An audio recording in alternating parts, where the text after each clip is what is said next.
بسم اللہ الرحمن الرحیم۔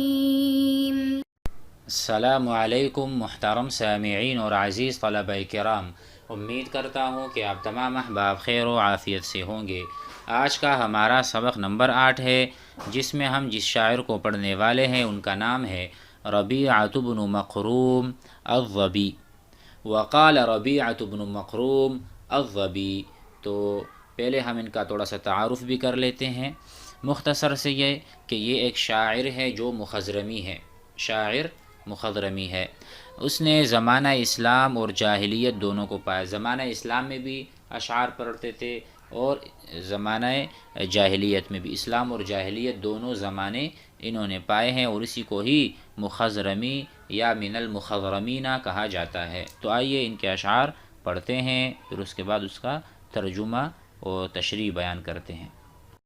بسم اللہ الرحمن الرحیم۔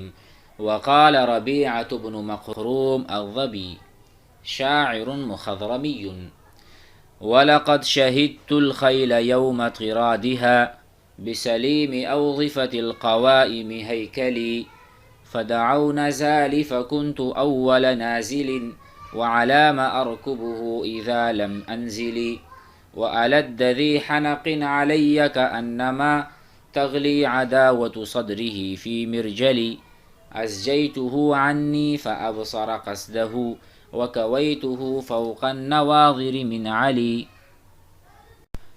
ہم پہلے اس کو پڑھ لیں، ترجمہ کرتے ہیں۔ وَلَقَدْ شَهِدْتُ، اور میں نے بارہا مقابلہ کیا ہے اور میں نے حاضری دی ہے۔ وَلَقَدْ شَهِدْتُ الْخَيْلَ، یعنی میں حاضر ہوا ہوں، الخیل الفرسان، شہ سواروں میں، یوم طرادها، جب ان کی لڑائی ہو رہی تھی۔ الطرد کہتے ہیں فرار کو، باگنے کو، طرد دوڑنا، باگنا۔ وَلَقَدْ شَهِدْتُ الْخَيْلَ يَوْمَ طِرَادِهَا، میں حاضر ہوا ہوں شہ سواروں کے میدان میں جب کہ شہ سوار دوڑ رہے تھے۔ بِسَلِيمِ أَوْظِفَةِ الْقَوَائِمِ هَيْكَلِي، سلیم سالم کو کہا جاتا ہے، اوظفہ یہ وظیف کی جمع ہے، اور وظیف کہتے ہیں پنڈلی کو۔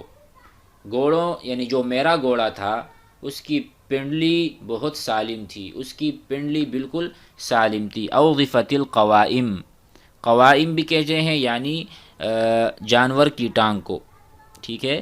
یعنی میرا جو گھوڑا تھا میں حاضر ہوا تھا ان تمام شہ سواروں میں، ایک میں بھی تھا، جب لڑائی ہو رہی تھی ایسے گھوڑے کے ساتھ حاضر ہوا تھا کہ جس کی پنڈلی اور جس کی ٹانگیں وغیرہ بالکل سالم تھی۔ ہیکلی، ہیکل کا معنی یہاں پر لمبا گھوڑا ہے، یعنی الطویل، طال یطول، طویل کے معنی میں ہے۔ امید ہے یہ شعر سمجھ آ گیا ہوگا۔ فدعوا، تو انہوں نے بلایا، دعا یدعو دعوت دینا، بلانا۔ فدعوا نزالی، کیا کہا کہ آ جاؤ بھائی لڑنے کا وقت ہے۔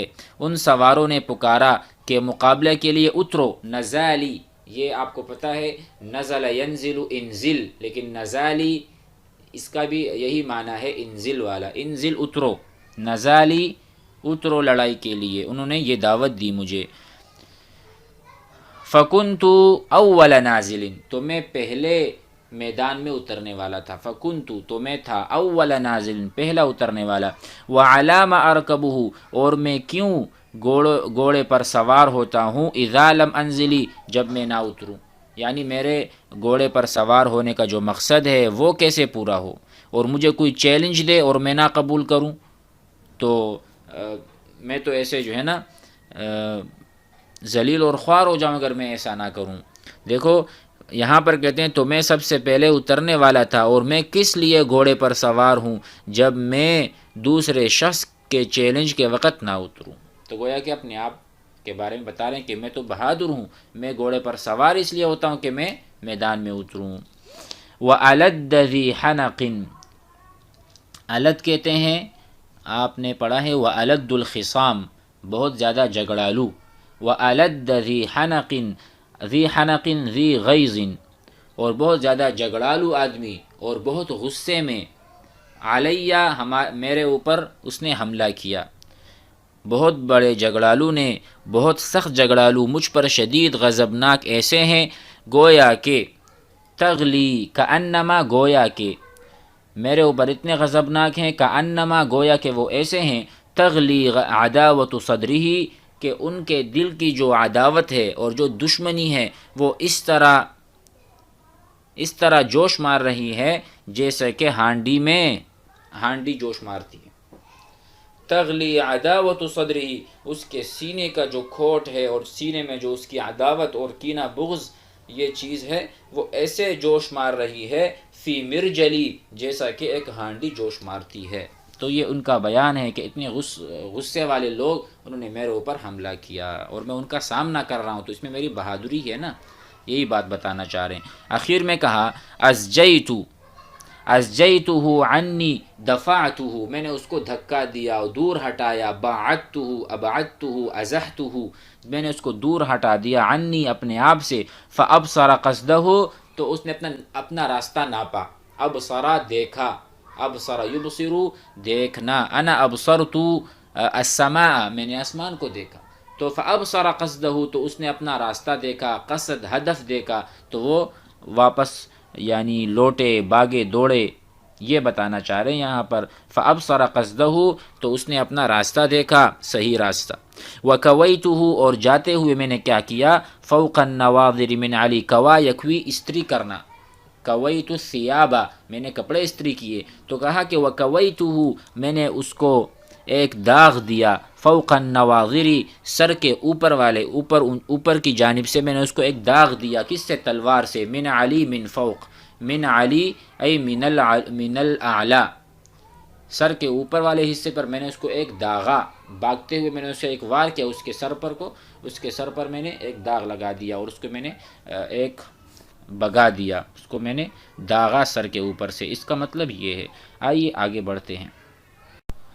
وقال سعد بن ناشب سأغسل عني العار بالسيف جالبا علي قضاء الله ما كان جالبا وأذهل عن داري وأجعل هدمها لعرضي من باقي المذمة حاجبا ويصغر في عيني تلادي إذا انثنت يميني بإدراك الذي كنت طالبا فإن تهدموا بالغدر داري فإنها تراث كريم لا يبالي العواقب أخي غمرات لا يريد على الذي يهم به من مفضع الأمر صاحبا إذا هم لم تردع عزيمة همه ولم يأت ما يأتي من الأمر هائبا فيا لرزام أو يا لرزام رشحوا بي مقدما إلى الموت خواضا إليه الكتائب إذا هم ألقى بين عينيه عزمه ونكب عن ذكر العواقب جانبا ولم يستشر في رأيه غير نفسه ولم يرض إلا قائم السيف صاحبا۔ سب سے پہلے ان کا تعارف کرتے ہیں۔ سعد بن ناشب یہ تمیم سے تعلق رکھنے والے اسلامی شاعر ہیں۔ کسی آدمی کو انہوں نے قتل کیا، بلال بن ابی بردہ بن موسیٰ اشعری رضی اللہ عنہ نے قصاص کا مطالبہ کیا، تاہم جب وہ قصاص میں کامیاب نہ ہو سکے، یعنی سعد بن ناشب سے قصاص نہ لے سکے، تو بصرہ میں واقع ان کا گھر جو تھا وہ اس کو منہدم کر دیا، سعد بن ناشب کے گھر کو منہدم کر دیا۔ شاعر کو جب انہدام اور گھر کے گرنے کے یا ان کو گرانے کا پتہ چلا تو انہوں نے یہ اشعار پڑھے۔ ہم نے اشعار تو پڑھ دیے تھے، ترجمہ کرتے ہیں۔ سأغسل عن العار، سأغسل، غسل یغسل دھونا، میں دھو دوں گا، عن العار، میں بذریعہ تلوار اپنے آپ سے، عار، کون سا عار، انہدام بیت کے گرنے کا دور کروں گا۔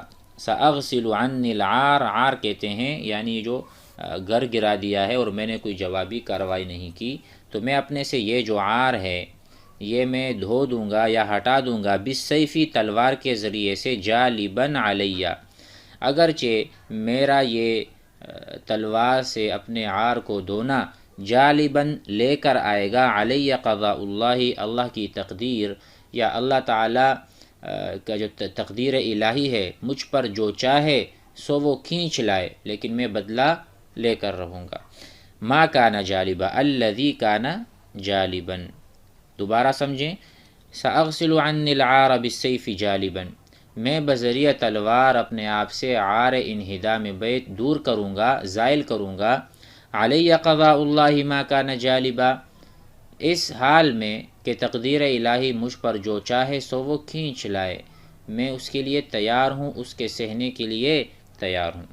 دوسرا شعر ہے وَأَذْهَلُ عَنْ دَارِي وَأَجْعَلُ هَدْمَهَا، اور میں اپنے گھر کو بھول جاؤں گا. اذہلو، میں اپنے گھر کے معاملے میں گھر کو بھول جاؤں گا، کیونکہ وَأَجْعَلُ هَدْمَهَا، اور گھر کا جو انہدام ہے، گھر کا جو گرنا ہے، انہوں نے گرا دیا. ہدم یہدم مانا گر جانا، منہدم ہو جانا، تو میں اس کو بھول جاؤں گا، گھر کے گرنے کو. لعرضی، اپنی جو میری عزت ہے، من باقی المذمت حاجبہ، کہتے ہیں کہ یہ گھر کا گر جانا یہ تو آسان ہے، کیونکہ میں نے جو کام کیا تھا، ان کا بندہ قتل کیا تھا، تو اس کے بدلے میں اپنے گھر کو بھول جاؤں گا. میں نے ایک بندہ قتل کیا، انہوں نے میرا گھر گرا دیا، تو بات ختم ہو گئی، تو اس کے میں اپنے لیے قابل مذمت یا ملامت نہیں سمجھوں گا. من باقی المذمت حاجبہ، یہ حاجب ہے، یہ ایک دیوار ہے، یہ ایک حائل ہے میرے بیچ اور میرے قاتل کے بیچ. گویا گھر گر گیا تو بات ختم ہو چکی. اس کے بعد بتانا چاہ رہے ہیں کہ دیکھیں میں اپنے گھر کی وجہ سے پریشان نہیں ہوں اور نہ مجھے اس کی یاد آ رہی ہے. کہتے ہیں وَيَصْغُرُ فِي عَيْنِي، اور چھوٹا ہو جاتا ہے میری آنکھ میں، تلادی میرا میراث. تلادی وہ چیزیں جو مجھے ملے ہیں، مالی القدیم میرا پرانا ورثہ، میری میراث میں مجھے گھر ملا تھا. وَيَصْغُرُ فِي عَيْنِي، یہ چھوٹا ہو جائے گا، صغیر ہو جائے گا میری آنکھ میں، یعنی میں سمجھوں گا اس کو کہ یہ بہت چھوٹی سی چیز ہے. اس کا جو ترجمہ ہے وہ کچھ یوں ہوگا وَيَصْغُرُ فِي عَيْنِي تِلَادِي إِذَا انْثَنَتْ يَمِينِي بِإِدْرَاكِ الَّذِي كُنْتُ طَالِبًا، اور میری نظر میں میرا موروثی مال کم ہے جب کہ میرا داہنا ہاتھ اس چیز کے حصول کے لیے لوٹے جس کا میں طالب تھا. یعنی میرا مقصود تو قتل کرنا تھا. یہ بتا رہے ہیں اذن سنت یمینی، جب کہ میرا ہاتھ اس کام کو کر بیٹھا، میں نے وہ کام کر لیا تھا. بِإِدْرَاكِ الَّذِي، اس کو حاصل کر کے، کنت طالبہ، جس کا میں طالب تھا. ادرک یدرک، ادراک کرنا، حاصل کرنا. تو کہتے ہیں اذن سنت یمینی، اذن صرفت یمینی، میرا ہاتھ اس کام کی طرف بڑھا تھا جس کا میں ادراک کرنا چاہتا تھا. وہ کیا تھا؟ کنت طالباً لذالک القتل، قتل کا میں طالب تھا، وہ تو میں کر چکا. اب اس کے بعد کیا ہے؟ وَيَصْغُرُ فِي عَيْنِي تِلَادِي، میرا موروثی مال کچھ بھی نہیں ہے، ہیچ ہے، بہت کم ہے، اس کو میں کچھ نہیں سمجھتا بمقابلہ قتل کے. اس کے آگے کہہ رہے ہیں فَإِن تَهْدِمُوا بِالْغَدْرِ دَارِ، اگر تم میرے گھر کو گرا دو گے، اگر تم میرا گھر عہد شکنی کر کے گرا دو گے تو کوئی حرج نہیں. فَإِن تَهْدِمُوا، اگر تم گرا دو گے، بالغدری، دھوکے سے، داری میرا گھر، فَإِنَّهَا، تو فَإِنَّ هَذِهِ الْأَشْيَاء تُرَاثُ كَرِيمٍ، تو یہ جو مال ہے وراثت کا، یہ تو میراث ہے کریم آدمی کا، شریف آدمی کا. ٹھیک ہے، تو ایسے کریم کا گھر تھا جو انجاموں کی پرواہ نہیں کرتا. لا یبالی، لا یبالی پرواہ نہیں کرتا، العواقب نتیجوں کا، جو بھی ہو دیکھا جائے گا. اس نے تو قتل کر دیا، اب اس کے بعد جو کچھ ہونا ہوگا، وہ اپنا کام کر چکے. تو یہ بتانا چاہ رہے ہیں یہاں پر.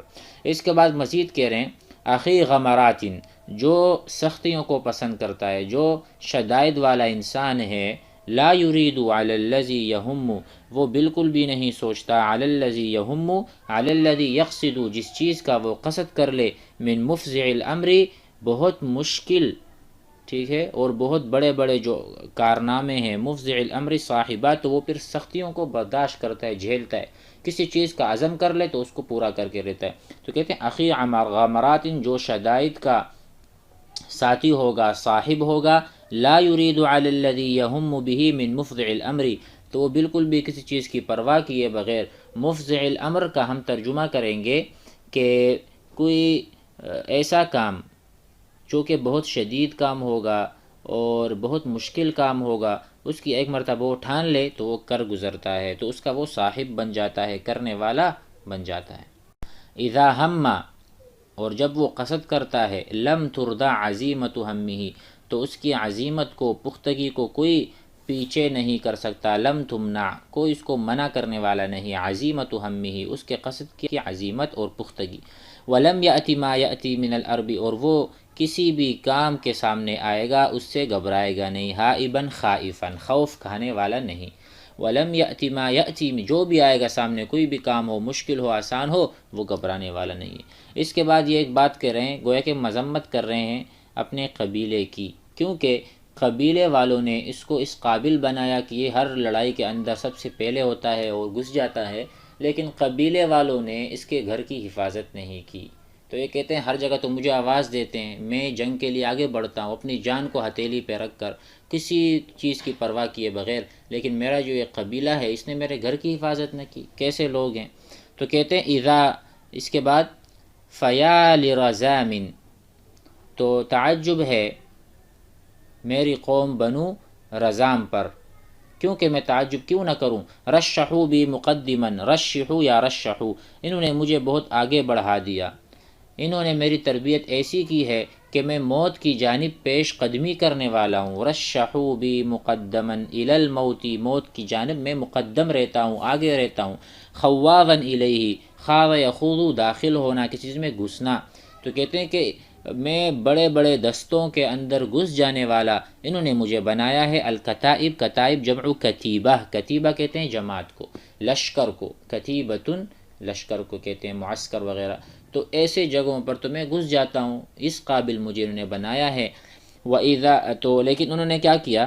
حفاظت میرے گھر کی نہیں کی. تو یہاں یہ مقدر معنی پایا جاتا ہے.